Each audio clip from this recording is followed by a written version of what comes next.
Baik pemirsa, kembali lagi dalam acara Nikmatnya Sedekah dan kami ucapkan selamat bergabung bagi pemirsa yang baru saja menyaksikan acara ini. Tema kita pagi ini yakni sedekah dan cara membebaskan hutang. Baik Ustaz, saya pernah membaca satu hadis Ustaz. Sungguhnya jiwa seseorang itu tergantung sebelum dia melunasi hutangnya Ustaz. Apa betul Ustaz? Betul, itu buat yang kagak niat, buat yang kagak ada ikhtiarnya. Kalau yang ada niatnya, ada ikhtiarnya, insya Allah lah, masa iya sih Allah gantung juga kan. Yang Allah gantung itu mah yang memang bener-bener dia losin aja, dia nggak mau pikirin utangnya. Nah, itu yang digantung tuh, mati tuh digantung. Tapi kalau dia memang ada nawaitu buat bayar dan ada ikhtiar yang menunjukkan nawaitunya itu betul ya. Dan kemudian dia meninggal sebelum utangnya lunas, udahlah, Allah juga maha pengampun insya Allah. Insya Allah ya. Jadi jangan terlalu takut dengan hadis itu. Insya Allah itu hadis untuk menunjukkan jangan sampai kita nggak mikirin utang sama sekali. Lunasin hutang itu Ustaz ya. Nah, penyebab utang ini muncul juga udah berapa kali kita bahas ya. Dan saya perlu mengingatkan kepada pemirsa semua. Mudah-mudahan di antara pemirsa ada yang belum berhutang nih. Amin. Sebenarnya utang itu lantaran apa? Rasulullah pernah berdoa begini. Allahumma inni a'udzubika minal ajzi wal kasali wal jubni. Ya. Ujungnya ini utang. Dari kelemahan, kemalasan, kebodohan. Kelemahan apa? Kelemahan akal. Dikit-dikit ngutang, dikit-dikit ngutang itu kelemahan akal. Terus wal kasali, malas. Malas apa? Bukan malas kerja doang, tapi malas ibadah. Malas dia iktikaf, malas dia beriadah pada Allah nih. Kemudian wal jubni, bodoh. Bukan bodoh sekedar bodoh ilmu saja, tapi dia bodoh. Dia nggak kenal sama Allah. Bahwa Allah itu bisa memberi apa yang dia minta. Contoh, ada orang punya tanah kosong, ya, dia kepengen sekali di tanah kosong itu berdiri rumah kontrakan. Tapi karena dia itu nggak mengenal Allah, yang dia kenal bank, koperasi, rentenir, orang yang punya duit, akhirnya dia datang kepada itu semua. Coba kalau dia datang kepada Allah, begini doanya, ya Allah, terima kasih nih. Engkau sudah memberikan saya tanah kosong. Tapi kalau bisa nih ya, jangan cuma tanah kosong dong ya Allah. Bangunin di atas tanah ini kontrakan. Tapi saya nggak mau ngutang. Gimana caranya nih Allah? Begitu terus doa. Ya. Kemudian bilang juga sama Allah. Kalau nanti di tanah kosong ini jadi 10 kontrakan. 1 deh saya sedekahin untuk engkau ya Rob. Jadi. Ini mah akal kita pendek. Ngutang, minjem, bangun. Akhirnya nggak kebayar. Begitu nggak kebayar, bukan cuman tuh kontrakan yang disita, tanah-tanahnya disita. Udah baik-baik hidup di kontrakan, pengen ngutang punya rumah. Sebenarnya ya kalau sabar aja, Allah kasih rumah. Uang kontrakan juga nggak minta kok. Dia nggak minta kan supaya bisa tinggal di kontrakan kan, tapi dia nyari toh. Allah bagi tuh kontrakan. Coba bayangin kalau tiap malam sholat malam di kontrakan itu. Tiap pagi sholat duha sebelum kerja di kontrakan itu. Setiap malam Jumat kumpulin anak-anak yatim. Sholat maghrib berjamaah. Sholat isya berjamaah setelah dari masjid, setelah di musola. Kemudian makan-makan di kontrakan itu. Apa enggak Allah kasih itu rumah? Pasti Allah kasih. Beneran. Begitu tuh dikasih. Ayo apa lagi? Pengen motor. Pengen motor. Kerjaan aja belum disyukurin. Udah pengen motor. Bagus kalau dia berdoa. Dia nggak berdoa, dia cari leasing. Kata Allah begini, Allah berfirman nih begini. Kamu tuh ya bagaimana sih dikasih pekerjaan, ya bersyukur dulu. Ya. Aku nih bisa memberikan kamu pekerjaan, apalagi motor. Kan begitu tuh Allah. Ya kan? Tapi yang terjadi apa? Kita tidak begitu. Begitu kita kerja, naik angkot, naik bus, kita capek. Karena capek kita kumpulin duit, kita ngutang tuh motor. Akhirnya apa? Nggak kebayar. Begitu nggak kebayar, pusing.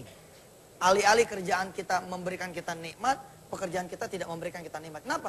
Karena memang kita blow on, bin bodoh, bin tolol, bin malas, bin pengennya cepat-cepat segera memiliki sesuatu, jadilah dia berhutang. Coba kalau dia pelan-pelan aja, terima kasih dulu sama Allah, merayu Allah.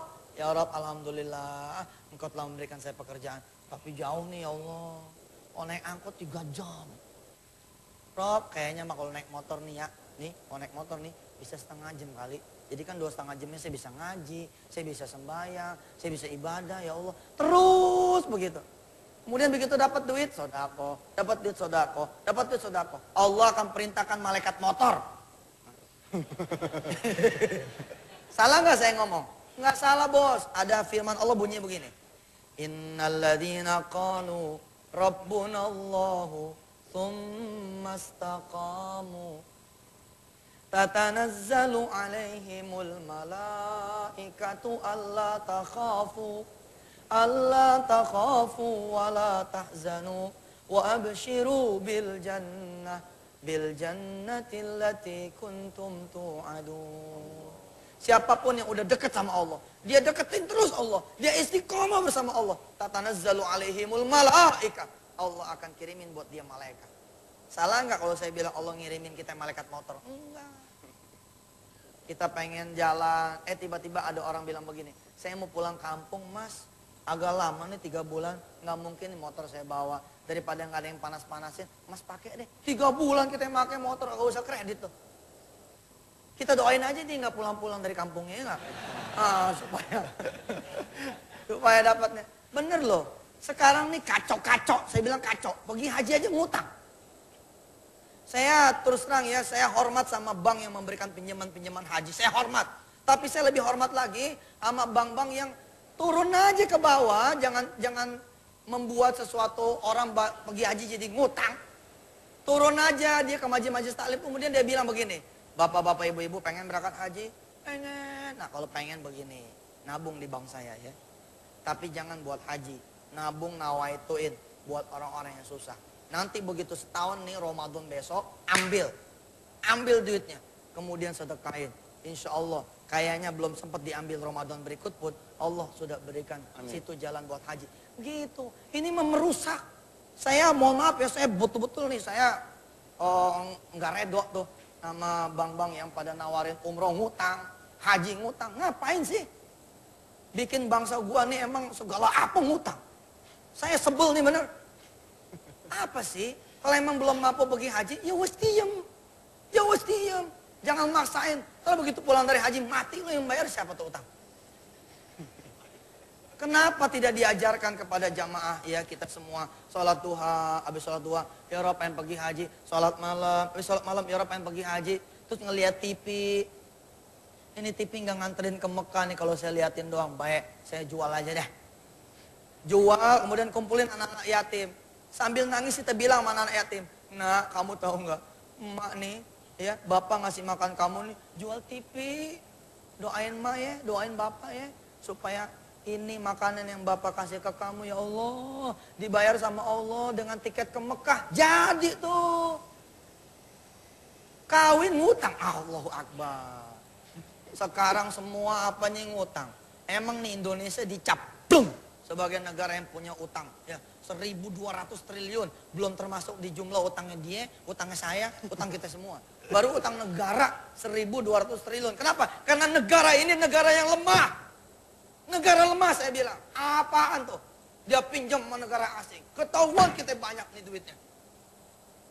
Kenapa sih kita nggak dagang? Usaha. Jangan utang. Udah gitu celakanya, bayar utang pakai utang. Gali lobang. Bukan, gali lobang, gali lagi empang. Kalau gali lobang, tutup lobang namanya impas. Ini gali lobang, yang kita gade apa? Yang kita gade tambang emas, yang kita gade tambang batu bara, yang kita gade perusahaan-perusahaan multinasional, yang dibeli sama asing, duitnya murah. Itu tuh, negara kita tuh. Kita contoh negara kita, gagal dia negara kita. Karena negara kita, bukan negara duha, bukan negara tahajud, bukan negara sedekah, bukan negara birrul walidain, bukan negara berjamaah di masjid, tapi negara yang bawaannya ngutang. Kalau presiden yang besok nih, kalau emang dia bakalan yang ngutang, siapapun nih presidennya, mau nanti Mega yang jadi kek, mau nanti SBY yang jadi kek, kalau yang jadi Yusuf Kala kek, kalau sampai nanti dia berhutang, kita musuhin.